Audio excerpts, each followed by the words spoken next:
Hi there, this is your old radio friend Joe Martelle. I'm happy we could get together again on this audio version of my book, Radio Pro. Now, I have to be honest with you. Most of the reading, over 600 pages, will be done by great radio pro in Boston, Jordan Rich. He's been my friend for a long, long time. And to be honest with you, back in 2004, when I was doing my last radio show at Sunny 104.3 in West Palm Beach, I lost my voice. They diagnosed 3 nodules on my vocal cords, and it took me a long time, over a year, to regain use of my voice. So that's why I won't be reading it, and Jordan will be carrying most of the load.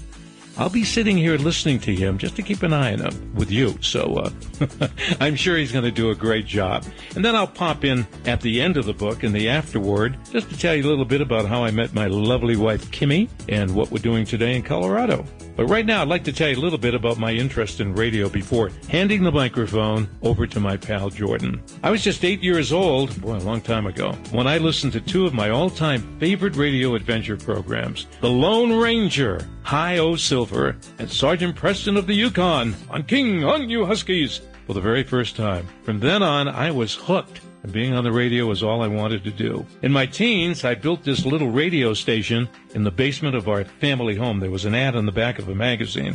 I think it was Radio Electronics. And it said, you too can be on the radio and broadcast to any radio in your house.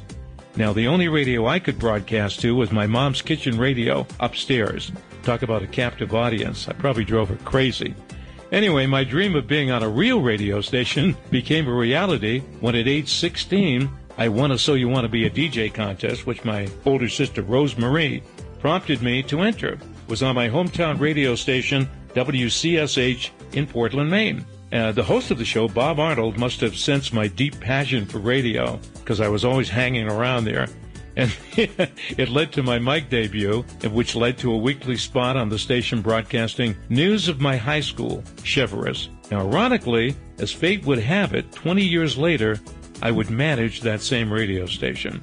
After graduating from high school, I took a few side steps in my quest to be on the radio, including a semester at St. Francis Xavier University in Canada. A great institution, but I was more interested in listening to the local Antigonish radio station, CJFX, than tending to my studies. After dropping out of school, you'd kind of expected that, right? I returned to Portland and worked at Brighton Avenue Pharmacy, not wishing to be a soda jerk for the rest of my life, even though the perks were quite good, including getting to know all the young ladies in the neighborhood who stopped by for a sundae or a cherry Coke. I felt life was becoming a dead end, so I enlisted. Sample complete. Ready to continue?